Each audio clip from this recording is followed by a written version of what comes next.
Aloha! I hope you're doing really well today. So, the plan is to do a live today, but I was guided to do this anyway, which is a little pre-record. And I wanted to address the question of what exactly is shadow work. Okay, so the advantages of shadow work are that you stop projecting and seeing problems outside of you in other people in the world, and instead you're creating what you love from the clearness, the clarity, the power you have within you.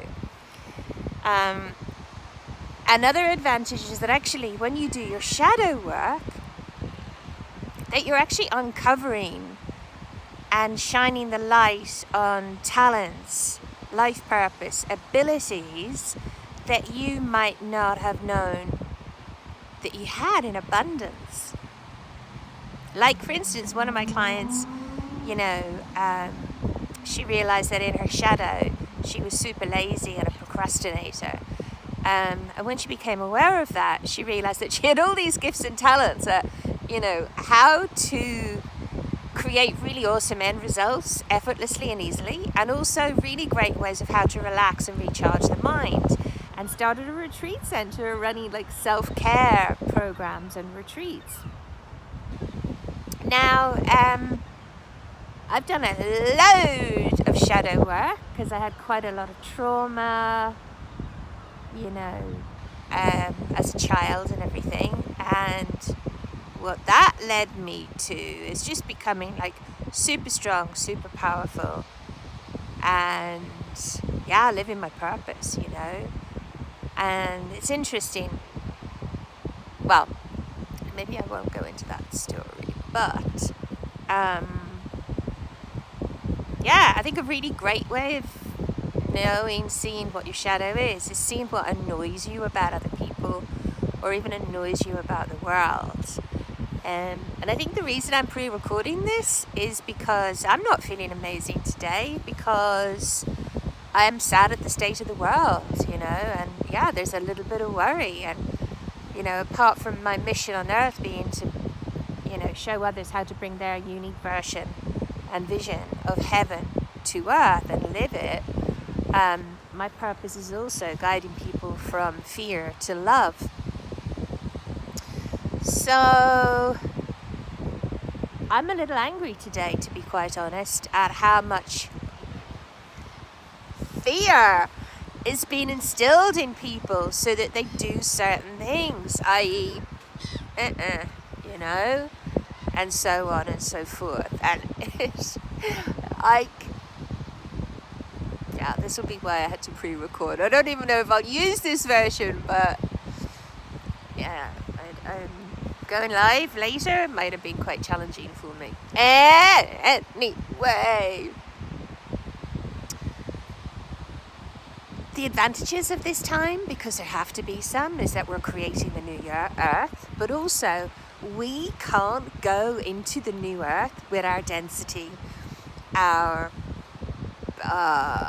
projections, our shadow. We don't have to be perfect, but have you ever noticed things like that kind of, you think of something that you love and it manifests instantly? Well, that's going to become more and more prevalent as the vibration of the earth rises, but also, as we clear more and more of our density. So you don't want to be manifesting your density into illness and drama and conflict.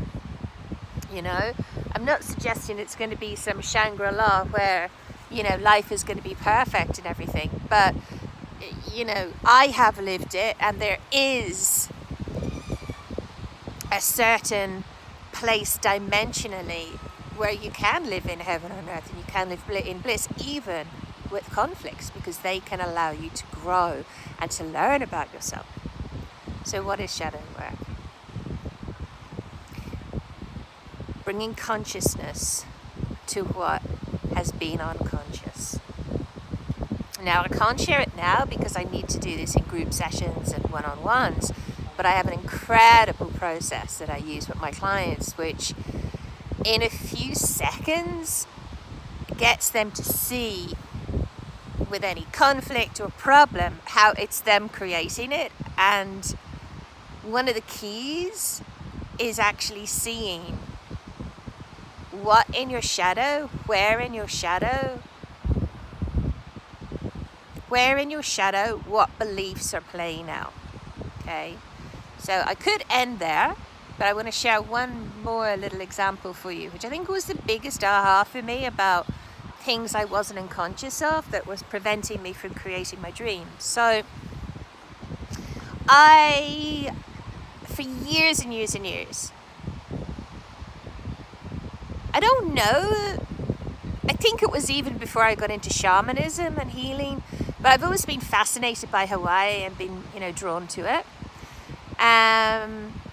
But like, when I looked at accommodation there and flights and, and the fact that I didn't know anyone there, it was just for so many years a no-no, even though I had it on my vision board and everything. Anyway, I'm going to try and cut a long story short. Not a short story long. Anyway,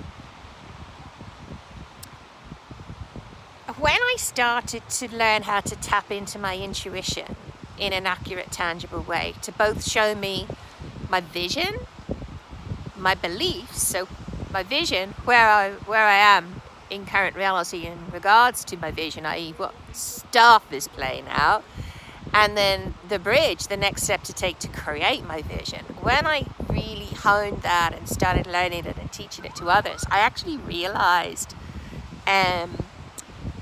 that the belief that was playing out, that was preventing me from going to my beautiful Hawaii, was actually there is a way the world is, okay? And powerlessness. So basically, I used to think, because also my huge dream was to live by the lovely sea.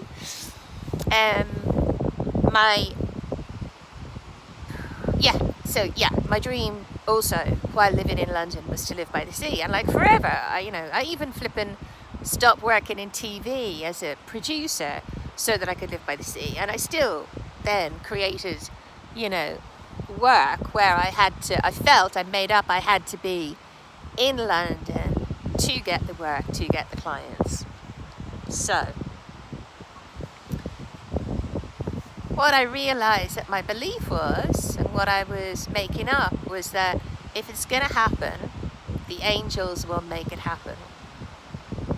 Spiritual ego. That was a huge one for me, and it was painful.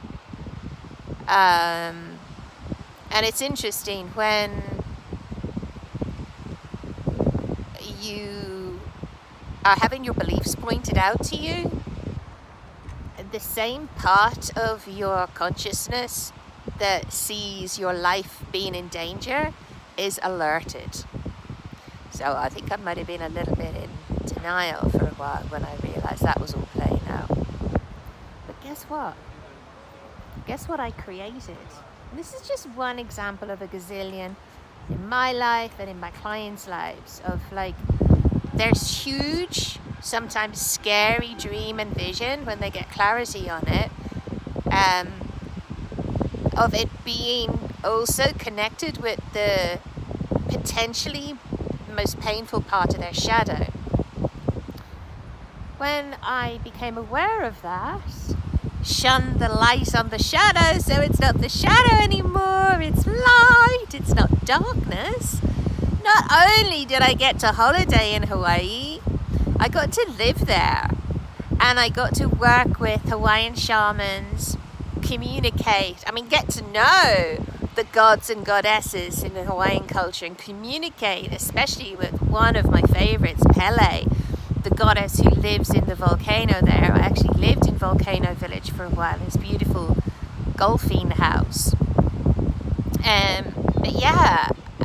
Studied with shamans. It's like a huge part of my life and my soul now. I can't imagine life now. I can't imagine me if I had never gone there. It's a huge part of my programs and the teachings that I share. So what is shadow work? Shadow work is shining the light on what is unconscious so that you're allowing it to transform into your magnificence. When you're living your magnificence, you're living on purpose, you're living a fantastic life, you're serving others and it's fun, you're abundant, life is flowing. Like even on wobbly old days, which some might be having right now, there's still a light. You know, you are the light. You are the light at the end of the tunnel. So, I hope I have answered the what is shadow work question. And I hope I haven't gone off on too many tangents, which I haven't closed the loop on. Anyway, I love you so much, and please be gentle with yourself right now, you know. Just gentle, gentle, gentle. God, I feel emotional again. I think we're in the toughest time of what's going on at the moment. So, you know, gentleness, my angels. It's normal to feel sad. It's normal to have waves of depression. This too shall pass. We are creating the new. What has been in the shadow, funny I'm talking about shadow work, what has been in the shadow in the world for so long is not in the shadows anymore. It's not in the shadows anymore. You, my beautiful, brave light warrior, shining the light on it. And that's why sometimes it's tough, because you, I'm afraid, also need to heal, you know. And it's a great question, you know. I need to ask myself that, because I'm feeling a bit wobbly today. You know, what is it about what's going on in the world right now that's triggering me? And then, of course, one of my favorite sayings, you've got to feel it to heal it. And I also have a free process. I did it live on that, I think, recently, or put up a free video.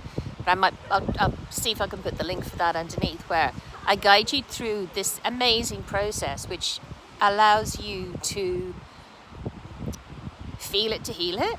So basically, if you feel sadness or anger or whatever, when you feel that, allow yourself to just be really conscious and feel it. And I get you to guide you through, you know, a breathing exercise and everything. When you feel that and release it, and I guide you through releasing it to reach either peace of mind or joy or bliss, what happens is that eventually you will stop being triggered. You know, like, God, years and years and years ago, I sometimes used to feel jealous and jealousy and anger. And I can't remember. Yeah, I definitely can't remember the jealousy one recently in the last few years. Anger, yeah, there's nothing wrong. I mean, there's nothing wrong with any of these emotions. Anger, yeah, you know, and I do still feel that, but nothing related to how I used to feel it in situations where it was out of proportion. Does that make sense? So there's nothing wrong with any of these negative emotions. But often, you know, you see someone driving down the street and someone cuts them up and they get livid and furious. And it's like, what on earth's that all about? That's not about someone cutting them up. That's about something else. So what happens when you feel it to heal it on all of these emotions is that, first of all, things happen which might have triggered you before and you don't get triggered. And then the next stage is that you stop being tested. These things stop happening to you, you know? Or you sometimes see things that used to trigger a reaction in you. And it's like watching like a play on a stage. Okay, I love you so much. You have got this. If you're watching this, you're working on yourself. You're a creator. You're an awesome being. So let's focus on what we do love. Aloha. I love you. So much love.